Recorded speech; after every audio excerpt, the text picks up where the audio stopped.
So yeah, I went to Brazil Game Show just a few days ago, and I decided not to do a vlog on it entirely this time, but I did manage to play Sonic X Shadow Generations, the little demo of it before release, and I wanted to share a few thoughts about it with you guys. For those who don't know, Brazil Game Show is basically your little E3 of Latin America, and you know, it's the whole game expo. They got all the different booths for all the different companies and game demos for stuff that hasn't come out yet. And they also, for a few years now, have been holding the Sonic Symphony at the event, which is why my voice might sound a bit weird today. It's probably because... yeah. But yeah, I did play Shadow Gens, and it seemed to be the same demo people got to play all the way back in Summer Games Fest, back when we got that second trailer. It included the same stages, so we had Space Colony Arc Act 1, we got BioLizard, and then we had both Green Hills for both Sonics from base generations included as well. The funny thing is that I wasn't able to play it all at first because the demo had a limited time for it, and it was like this huge line to get to it, so I wasn't intending to go into it more than once. Just wanted to get a feel for the game, play the shadow stages, and leave it at that. The time that was given, I was able to beat the Space Colony Arc level and then get mostly through BioLizard, but not quite beat it, which is also why I only really have footage of myself playing through that first shadow level. I didn't have anyone with me at the event. I just asked for the guy at the Sega booth to record me a little bit so I could make this video. Thankfully, he was kind enough to do so. So already was happy with what I played, but then I was walking around and I noticed this Samsung booth that was showing off some of their gaming TVs or whatever. They had Shadow Generations for some reason. The same demo, they had it there as well. And the line was much shorter. Not as many people wanted to play it there, probably because nobody knew it was there. But there were like 3, 4, maybe 6 TVs playing the game as well. And the line was really short, so I took the opportunity and played the demo again, so I managed to get through all the stages that were available, and to just tinker around with some stuff and figure out a few of the things that I was curious about as far as the game itself actually went. So first, let's talk about the gameplay itself. As far as how Shadow controls and whatnot, and Shadow Generation specifically, it feels a lot like if Sonic Generations and Sonic Frontiers had the sweet, sweet, beautiful baby, for better or worse. Shadow feels kinda heavy and a little stiff, kinda like how Sonic feels in cyberspace in Sonic Frontiers. For some of you, that might be a little deal breaker, but overall, the preciseness of the control kinda makes up for it. In Generations, and especially Unleashed, I always had this problem with Sonic, where if you would just simply nudge the analog stick forward, Sonic would go like a million miles ahead, which made precise platforming very difficult, especially in those closed-off spaces, which is something I definitely did not feel with Shadow Generations. So it was very tight to control and precise.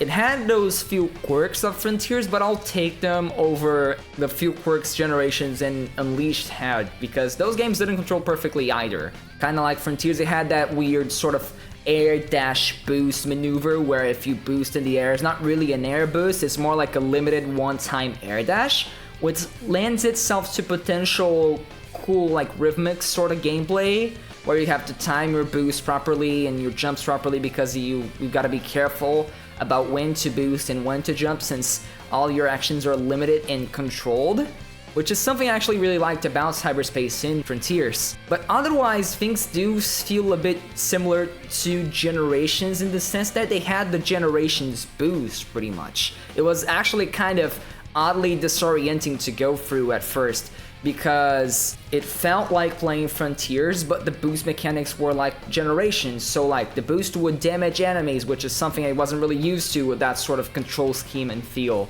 The boost worked with rings, just like Generations, and like Frontiers that had like the weird like stamina meter thingy from Breath of the Wild. The button layout itself doesn't help, because by default it has the same layout as Frontiers, with the R2 button working as the boost button and square being homing attack, kind of like how Sonic Unleashed was as well. And I was curious about how that worked, so when I tested the demo out for the second time with the Samsung booth, I actually went into the options and I did some tinkering, and it turns out that there are 2 major control options for the game. There's Legacy and there's Standard.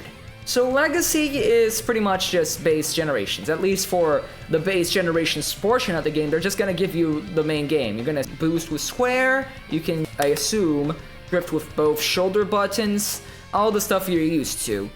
And on standard, what they do is actually kind of funny because it's not like they actually went into the code of the game and switched things around to be like Frontiers. No, they simply switched the function of the square button with the function of the R2 button and made it so square is just a second jump button alongside X.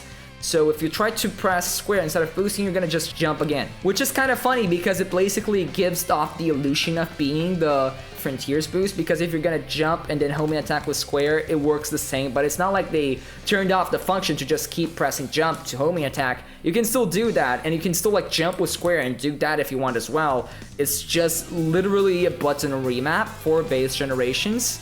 And it also applies to Classic, which was kind of weird at first, but surprisingly it wasn't that hard to get used to. You don't spin dash with square anymore, you spin dash with R2, which, I mean, it's honestly kind of more convenient even if you just want to spam spin dash like everyone does in this game. It's just a bit different, that's all. As far as Shadow Generations goes though, it's, from what I tested, it does seem like the Frontiers controls are hard-coded into the game itself, so if you press square in the air, you're gonna home and attack, but then if you try jumping with square, it's not gonna work or anything like that.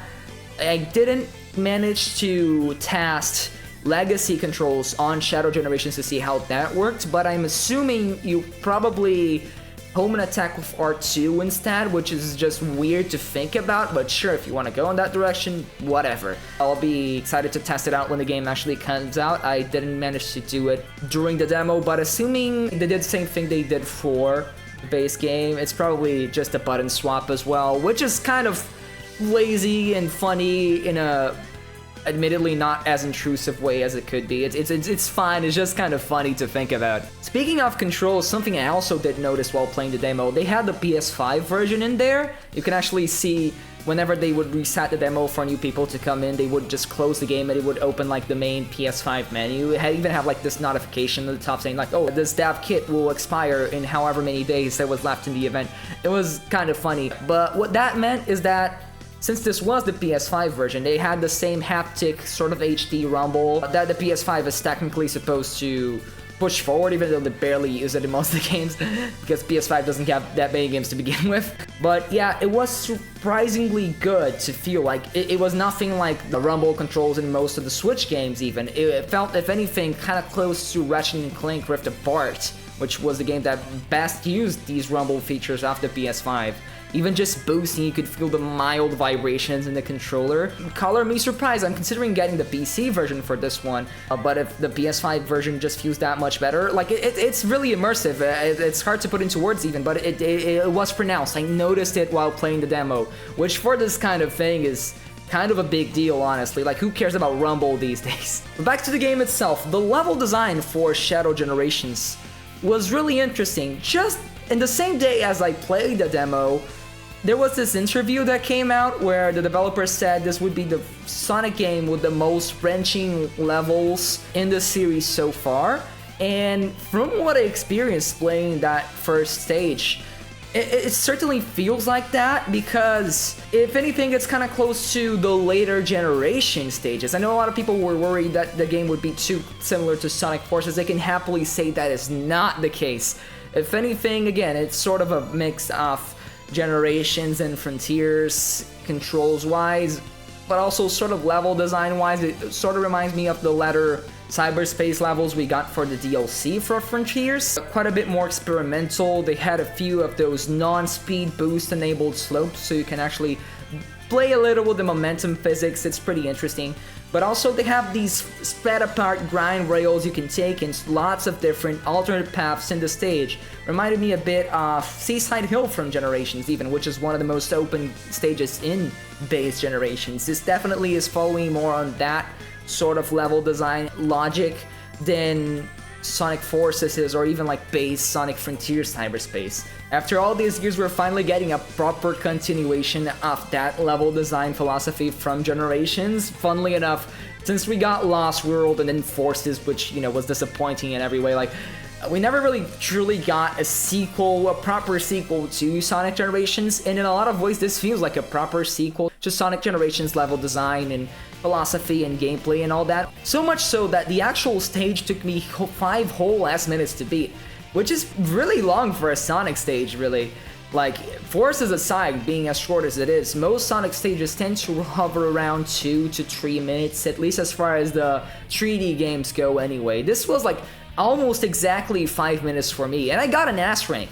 Now, that does come with a little bit of a caveat that, yeah, this was an S rank for a 5-minute stage beat. I wasn't extremely optimal. This is Generations level difficulty for S ranks, which can be kind of disappointing if you're wanting to have that sort of challenge where you have to get all the S ranks and it's really hard, like Adventure 2 or Unleashed. This is Generations level S ranks. You're probably gonna get an A or an S in every single stage you played through first time, which, man, it's not great, but sure, I'll take that.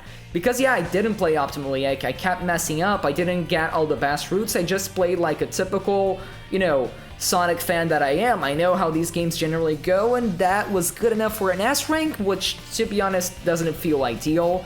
But otherwise, yeah, I didn't play terrible, didn't play great, and got 5 minutes out of that stage. First time playing through, which is kind of insane, honestly. Comparatively, BioWizard I did get an A rank for, but that was mostly because the boss itself is honestly a bit more awkward than I'd like. There's the final section where they make you use the Chaos Spear, where you're basically just throwing projectiles back at the boss's projectiles, and it goes on for a bit too long for my liking. It was a bit awkward. I wasn't sure if I was supposed to do something else. I kept using Chaos Control, and that kept slowing me down. So ultimately, while I did beat the boss and it was okay, it was just a bit weird. It's definitely more involved than the bosses in Frontiers, where those were mostly just, you know, holding parry, then spamming attack button, then holding parry again. Like, no, this has multiple phases. It's definitely more involved with a boss fight, but this does mean that you're sort of always trying to figure out what to do, and that, while cool, can sort of lead to a little bit of that typical figure-it-out boss fight sort of jank, where you just don't know what to do and keep trying stuff, and that leads to unimpressive gameplay, to say the least. Chaos Control itself was also a thing I was trying to get a hold of. The game gives you a lot of opportunities to use it, and I'm sure, like, if you get good at the game and you're able to use it properly to stop time and get to those difficult, hard-to-reach areas, it can be a lot of fun. But from my experience, I just used it in inopportune times, and it led to just slower gameplay overall, which wasn't really that great. The game gives you a lot of it, but especially in the boss fight, I just didn't know what will I use Chaos Control for even? Like, what's the point, right? But otherwise, I did have a great time with it, and looking at all the promotional material we're getting, all the little things about the story we're seeing, everything I wasn't able to play in this demo, I am really excited about this game, and I cannot wait to play it, probably alongside you guys on Twitch. You can follow me there, link in the description, and I'll probably make a few videos on it when it comes out too, because this game is looking absolutely awesome. Even the Generations portion, a few things have been coming out, and it seems like they are actually rewriting a bit of the dialogue, so it's more in line with the vision the franchise is going with forward, which I'm really excited about seeing. And from what I played, I don't know if it was just the fancy Samsung TVs or something like that, but it definitely looked better than what I remember Generations looking. Definitely better than the console versions. The PC version, you can make an argument, but it definitely felt scaled up. It's kind of like hard to even distinguish in YouTube gameplay. Looking at it properly on an actual TV screen, I did feel some sort of difference, but I'm not a technical graphics guy. I can't say for sure what was different. It was definitely in like high res though, definitely like high quality 4K visuals and all that, so that part is definitely exciting. There's also the extra Chow to collect, which honestly are just more extra red rings, but hey, more content is more content, and that seems exciting enough. But yeah, from what I tested, the Chow don't seem to do anything different than your typical Sonic stage collectible. But hey, it's more collectibles for a great exploratory Sonic game, so let's go. But yeah, that's about all I had to say on the demo that I played for Sonic X Shadow Generations. I hope you're all as excited about the game as I am, and I hope to see you guys again whenever the game does come out and I have more things to say about it here on this channel. Thanks so much for watching, and see y'all next time!